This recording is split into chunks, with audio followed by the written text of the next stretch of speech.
I'm Jay Lopes, AC7DC. About 2 or 3 weeks ago, I got back from a DXpedition over in the Solomon Islands in Temotu Province. And well, this is my presentation. Hotel 40 Whiskey Alpha, no regrets. Rob Van Fant started this DXpedition. Well, it was last year, but of course it was always this long-term goal to return back when him and Grant went to Temotu Province in 2019.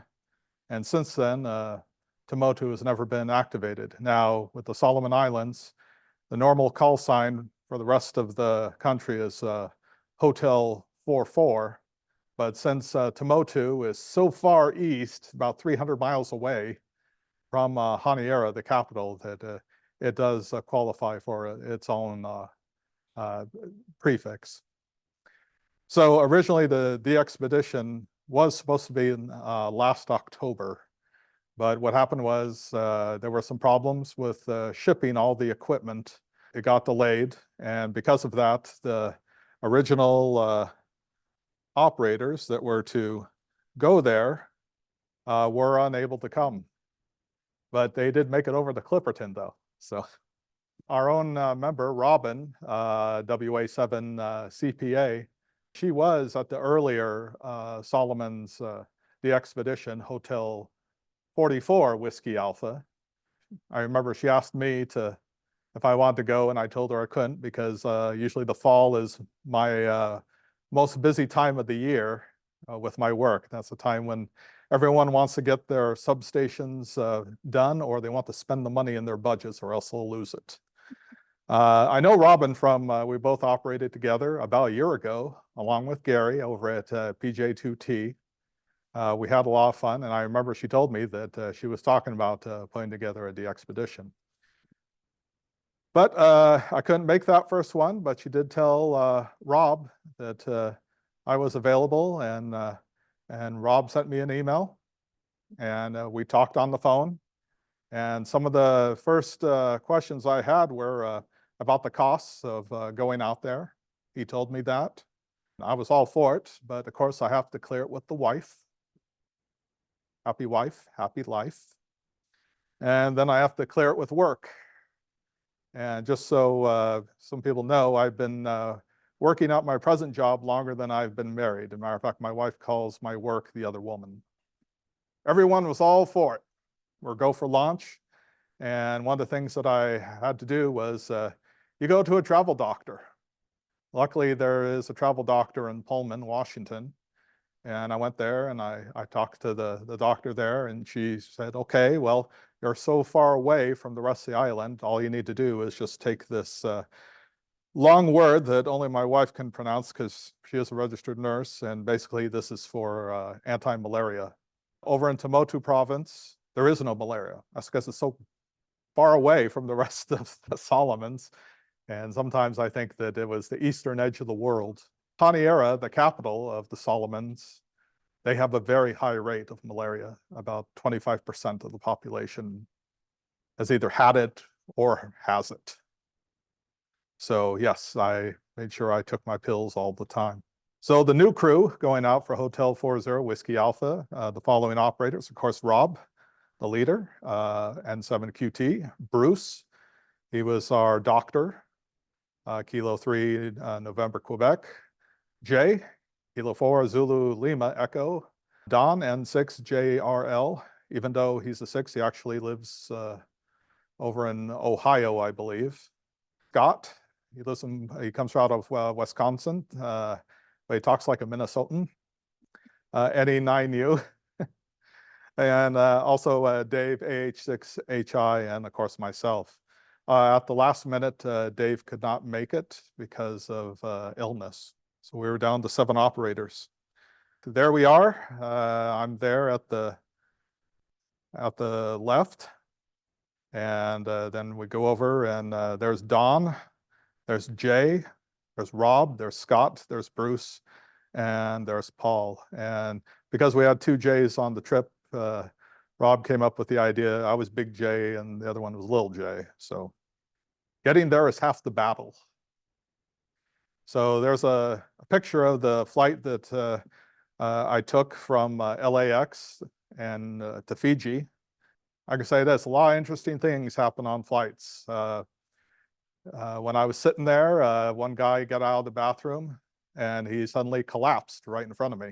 Luckily, there were 3 doctors and a paramedic on the flight. You don't hear about that much. Basically, he came out of the bathroom and he passed out.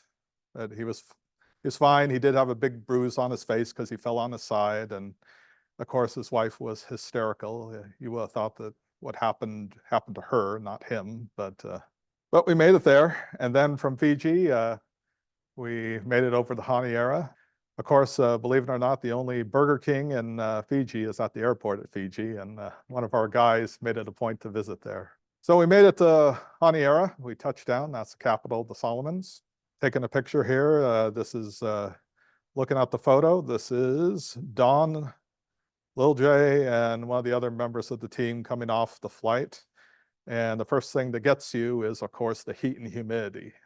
Just so you know, the Solomons, it's -12 on the latitude. That is right below the equator. And of course, the place we're staying at in Honiara, the King Solomon Hotel, ups and downs. So what am I talking about the ups and downs? Well, I can tell you the first room I had there was no AC. And I said, well, come on, now I'm supposed to have a room with AC. So I did get it. The ups and downs. So this view that I'm showing right here, this is actually rails. This is a rail car, and it goes up. And the people get in it and all that. And the only thing that's holding it is a cable. There's no emergency braking mechanism on the car. And the car goes up quite a ways up the hill. And if something happened, well, you would be coming down. And at the bottom, I never took a picture of it, there's a suspension spring from a truck, and it's welded at the end. And that's kind of a Wile E. Coyote solution, in my opinion. But that's not going to stop the car. Well, maybe it's going to stop the car, but physics has another term called inertia, and I think you'd be going out through the front window. So, but we spent about 4 days in Honiara. And by the way, I never took the cable car. I always took the stairs, tried to walk around as much as I could and just take it easy because I wanted to get acclimated to the heat and humidity. Even though I was in Solomons for a month, I never fully got it. I never got fully acclimated. Right across the street from the hotel is the Australian Embassy. And off to the behind there was this little hole-in-the-wall restaurant called the Breakwater Cafe. And that was sort of our usual haunt. We used to go there for breakfast and also lunch. They had great coffee. It was Australian food. And of course, Australian food is pretty close to our own. And it was near the hotel. And just so people know, the exchange rate in the Solomons is pretty good. So basically, 100 Solomon dollars it's about $12 US. So it does go a long way. One of the things we did do was we did tour around to all the different battle sites on the island. This is something that they really don't cover in history, and this is, this is pretty much the first land battle with the Japanese in the Pacific Theater. And going to all the different sites, and you see how many people were killed on both sides. This isn't recovered in history, and it's only like a footnote. They always talk about the Battle of Guadalcanal and all that, but this was a 6-month campaign. There were over 7,000 Americans killed and over 16,000 Japanese, and they don't fully know the numbers for the different people in the Solomon Islands at the time, which was a British possession. So I didn't want to talk any more about this or show any more slides, because I know that the last presentation we had with Robin, she did go to all these, and I remember, and I don't want to duplicate anything she did. And also I know that I think it was her father or a member of her family that did participate, that did fight over there. So later on, when we were having dinner at one restaurant, all of a sudden we saw a group of people at another table, and they came on by. And they could hear that we were fellow Americans. And there are men and women. There was probably about 10 to 12 of them, and they were all in the active military.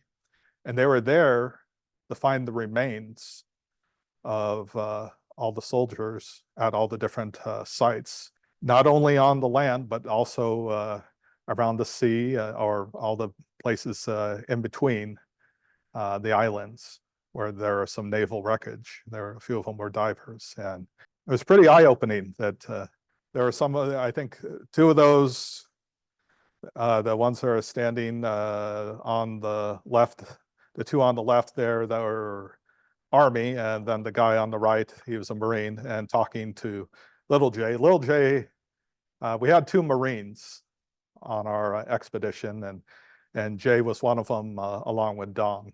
Meeting new friends. So the guy there on the left, that's Bernard. He's a local. He's Hotel 44, Mike Sierra. We asked him if he wanted to join us, but he didn't want to. But he's sort of I guess you could say a snowbird. He comes from Germany, and he sometimes goes back up to Germany, and then he comes back down and stays in the Solomons. So yeah, like I said, he's a snowbird. The two guys on the right, well, the one there on the left here, this is Scott. He's not a Solomon Islander, but the guy next to him, that's Leonard. He is a Solomon Islander. He was basically our guide and driver. And one of the things that the Solomon Islands has is not everyone can be a guide. They give you a license to be a guide. You have to know the history of the sites, and also you have to be proficient in the language. And he was very good at English. Another thing is he was our driver, and also he owned a few vehicles. And I have to say, he looked after us, and he had a lot of drive and ambition and a lot of get up and go. And I remember when we were about ready to come back, he gave us a call 2 days before asking, is everything ready to go? Or, what time is your flight? When do we want to meet you? And that he would come back and help us later on the flight back, or when we flew back to Haniara. Off to Lom Lom. So there we are with all of our gear, all the gear that we brought. There was all the other stuff that was shipped ahead. We're there at the airport. Then also, there we are in line to get onto the flight with Solomon Airlines. Basically, they overbooked the flight, and there was a lot more people, and also they knew about all the equipment we were bringing. Rob has talked to them months in advance. Rob actually weighed everything beforehand to tell them, okay, we are taking exactly this onto the flight. When they looked at it, they said, okay, we also have some other people going. And usually it's only one flight, and one flight a week to Lom Lom. This time they picked out, okay, we're going to send a second plane. So this first plane is the Twin Otter. This is the first one to go. This is the smaller of the two planes. One of the things that it has to do is it has to fly into another airport that's about 30 miles away from Lom Lom called Lata. Lata is the airport well, Lata is the capital of the Santa Cruz Islands, and Santa Cruz is part of Temotu Province. But luckily, we got the newer plane. We got the bigger one. It was the Dash 8, and that was the bigger turboprop. So that went directly to Lom Lom. Also, another thing too was there were a bunch of politicians that were on the flight as well, because April is an election month for them. Landing on a coral runway. Yes, this is all coral. And yes, there is grass. So it is something when, yeah, that's it. When you see it from the air, it says, what? That's the runway. And this is a little bit closer view. And there's a lot of areas where there's a lot of grass and all that. But yes, this is where it lands. This is Lom Lom International Airport. This is the main terminal. There's no TSAs.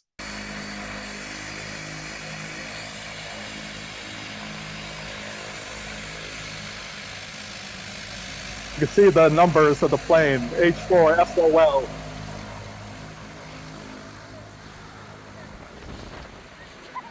So that was the plane that I got off of. I'll let you figure out what the SOL means, so.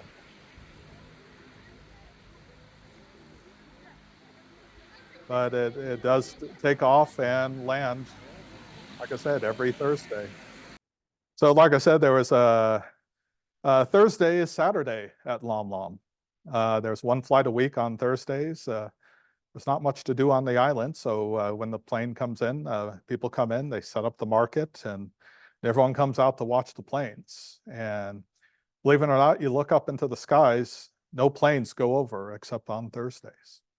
I know when we look up, we always see jets going back and forth, but yeah, there's no jets. When you look up into the sky, you see, the southern sky, and of course you see the satellites, but that's about it. Ben Hepworth, our host, he captains the boat through the mangroves. Yes, we had to load everything into a boat and take off to Pigeon Island. And it takes about 30 minutes. And this is when the tide is high. Ben, he was born there. His family was given that island to set up a store by the government. And he was born there along with his twin brother. His brother lives somewhere else now. And then also he had a sister. Ben is married, he lives there, and he takes care of everything. And he's a very nice guy, and he takes care of the place, like I said, and he put up with us. I'll just say that. He was also, along with his wife, they cooked for us. So arrival at Pigeon Island. I know this is from a distance. It's a lot bigger than that. But when you see that, you say, wow, look at that. And then I know it's very hard to see, but there on the left of the island, that is the main dock. So once we got everything unloaded, we stayed at the bunkhouse. They have a certain name for it, but I could not pronounce it. You see there off to the right, that's Scott's mosquito netting. That's one thing you want to bring. Those mosquitoes will eat you alive. I remember my first night, I was up in the loft, and that was hotter than hell. And then also the other bed, Rob had that. He also got stuck upstairs as well. And yeah, it was just hot. And then after that, they said, you know what, there's a spare couple of bunks over near the station. We'll just stay there. And it was a lot cooler down there. So the next day, for 2.5 days, we set up antennas and laid out power cables, coax, and set up the networking. Rob wore many hats when he was there. He was the leader, our networking guru, antenna construction manager, and troubleshooter.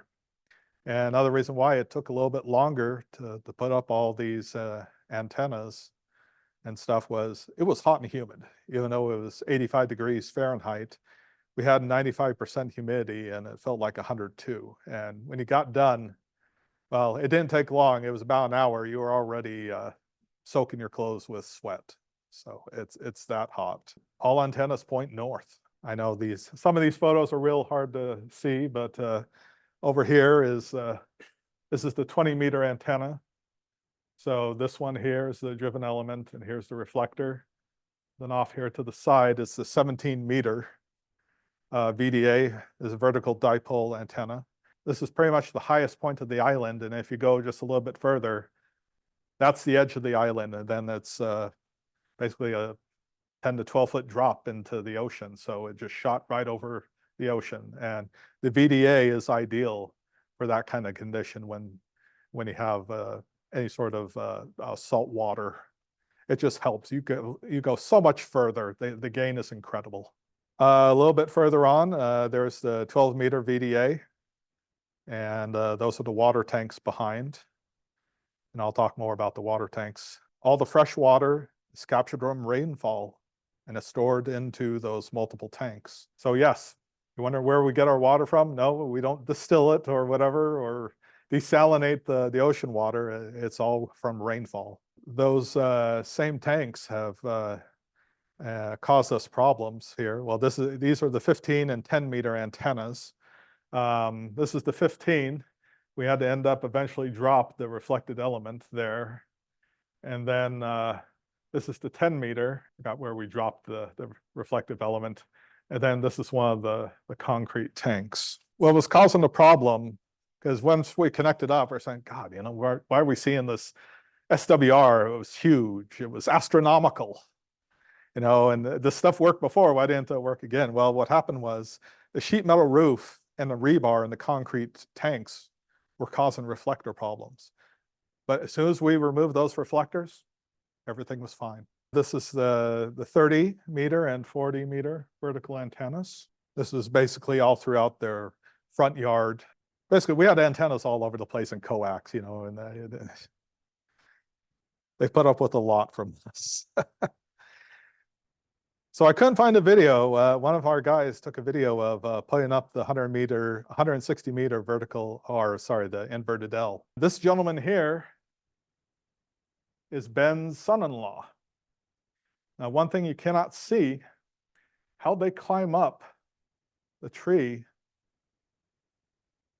You see this little strap around his ankles.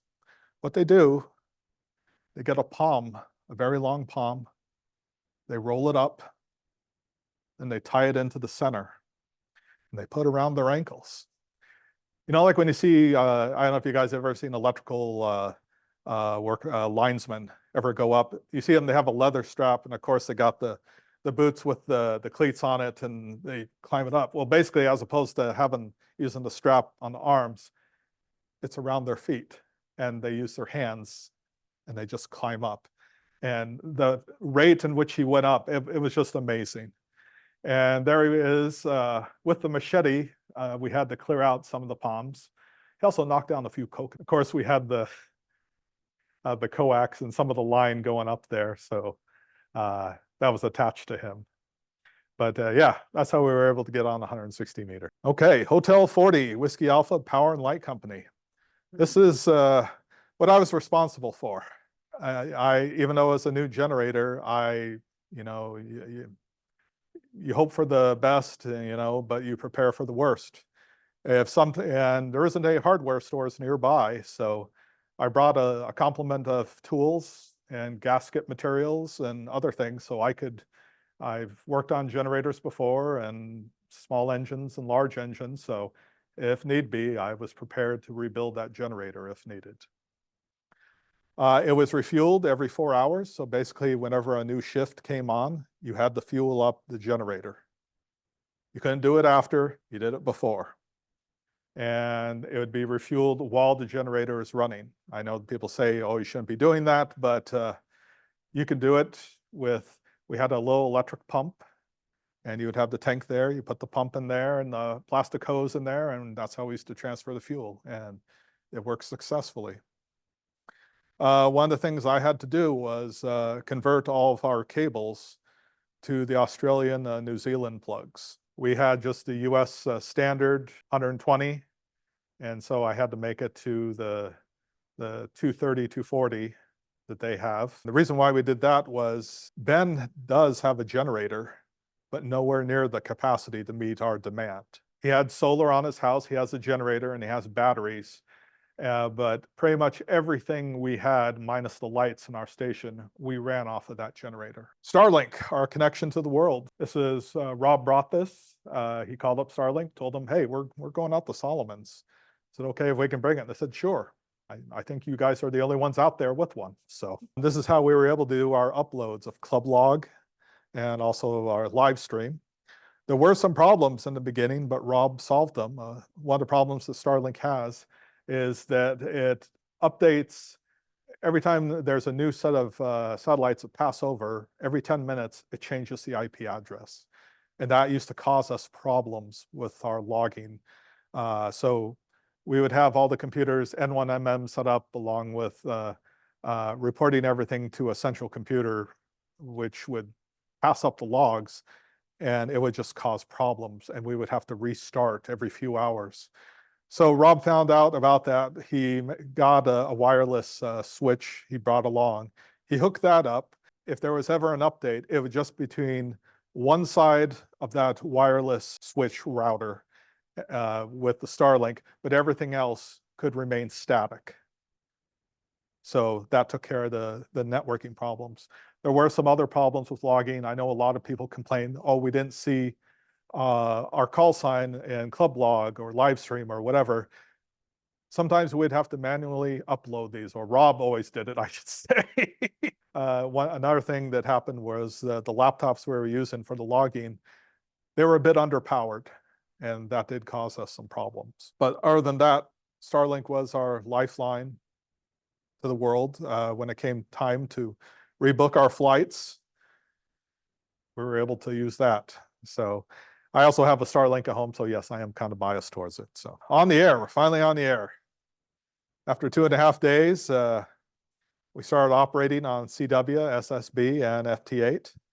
We had 4-hour shifts and 3 teams. And after a couple of days, we would move up to the next 4 hours. So let's say you were doing, okay, 4 to 8.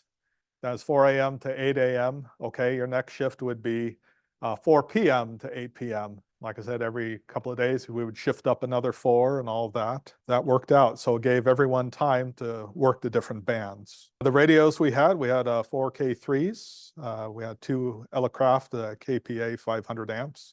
We had a Flex radio amp and a Gemini amp. We did have some problems with the Gemini amp. I did bring one of my K3s, and just so you know how fast the corrosion is, some of the screws on my K3 started to rust after 3 days. So that's how fast the corrosion is. I also saw it on some of my tools too. Great operators. You know, I do have to say the JA stations, they are the most courteous. When you're going through a pileup and I go, okay, JA1 such and such XYZ, everyone be quiet. And we do our exchange, QRZ. It starts up again. But they were very courteous. This is an observation of mine. And I would have to say probably other ones who were very courteous as well, the VKs, the Australian stations. There were some European countries and North American, the US, a lot of the operators in the US were very good, with the exception of one NA6 station, but most of all, yes, the US stations were good. The not so courteous operators. There are problems with certain operators from some EU country, European countries, who would yell their call sign while I'm trying to exchange information with another station. I won't name the countries, but there were some good EU countries. I'll have to say that. Yeah, I have to say the French and British ones were good, and and the Spanish ones were also well behaved. We did have similar problems with the Oceania country. Some of them have never heard of a split.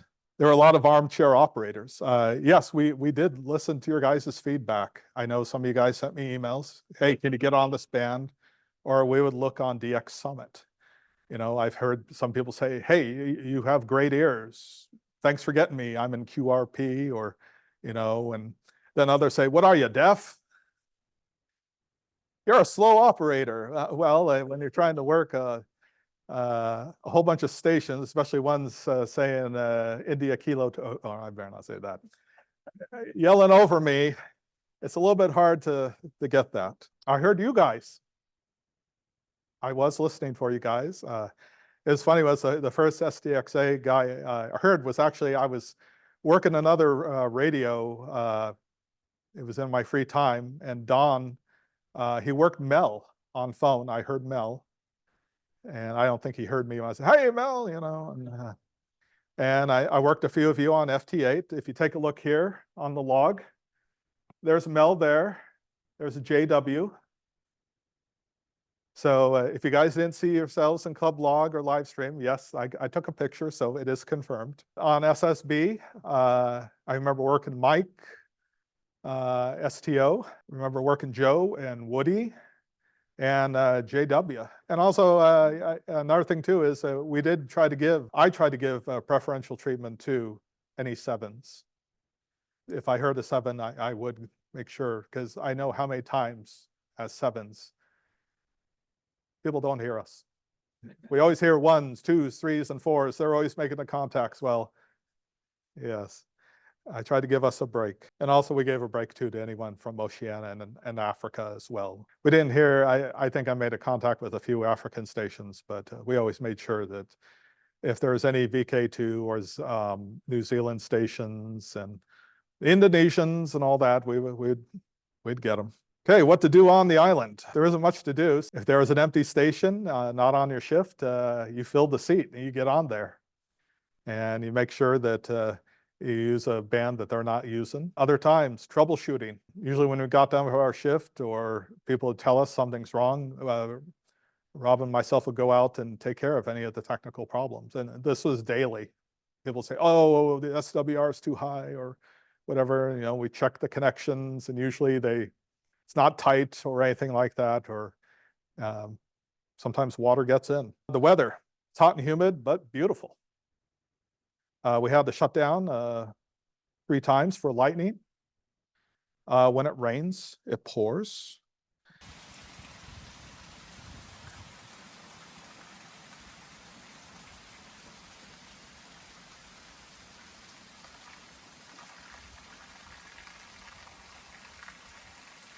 And it rained a lot there, usually at night.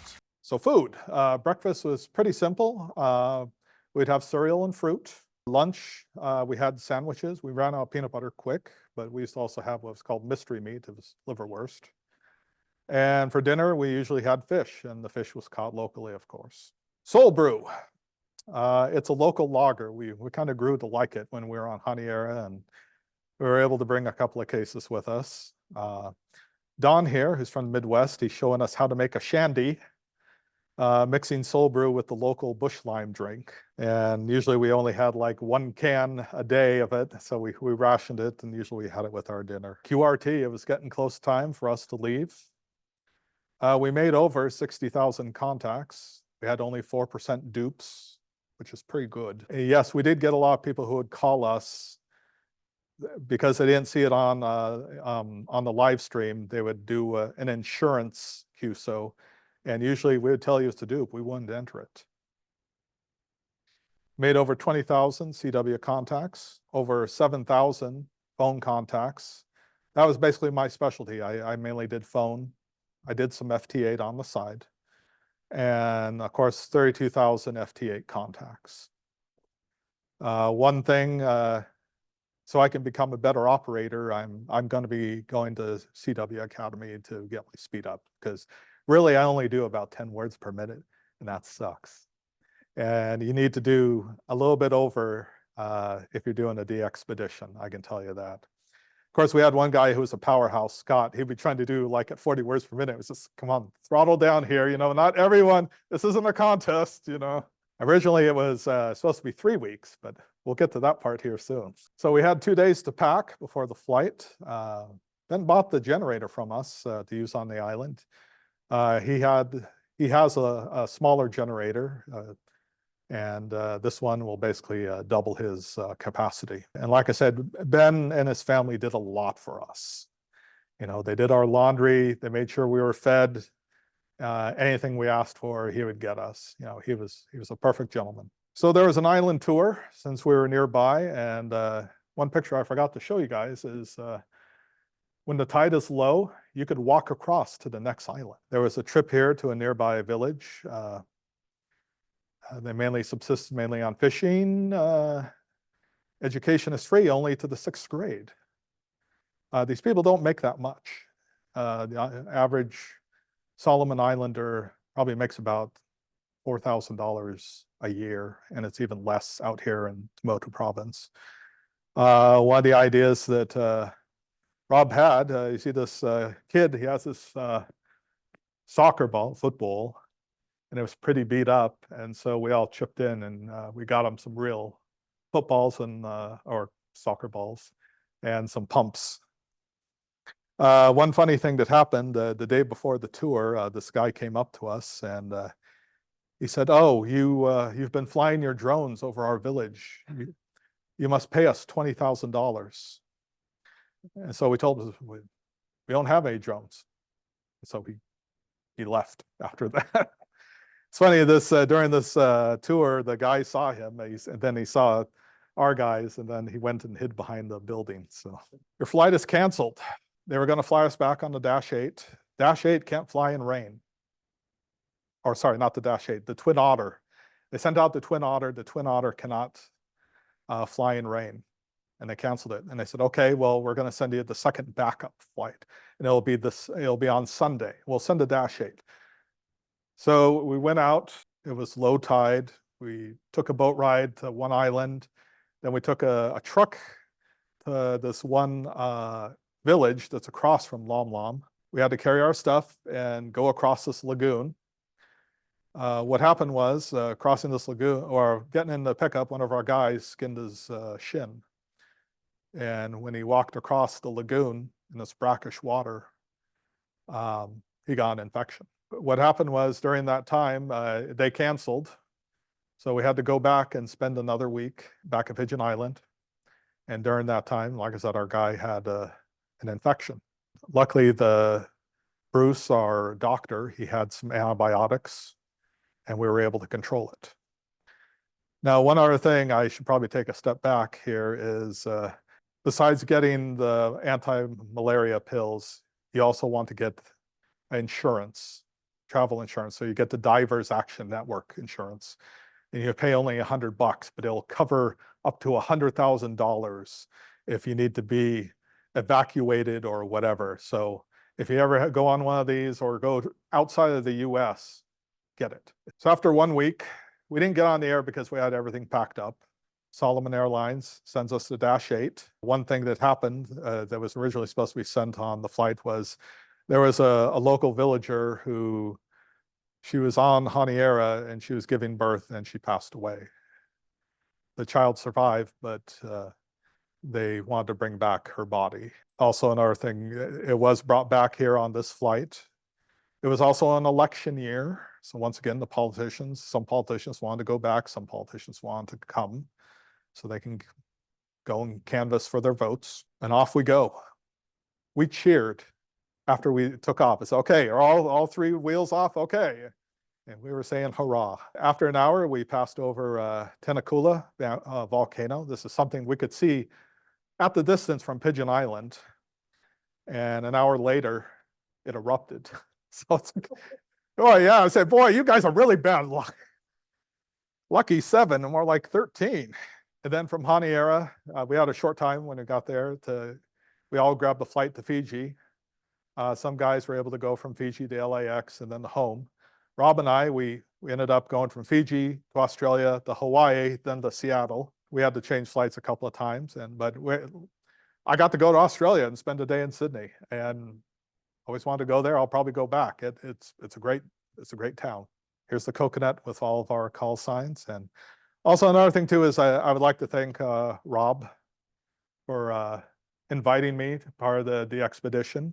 And he knows in the beginning it was Hotel 40 Whiskey Alpha, no regrets. When we had to spend that extra week, Rob said, you know, are you angry about this? What do you think? And I said, Rob, I have no regrets. I always wanted to do this and I got to do it. And also I'd like to thank DX Engineering.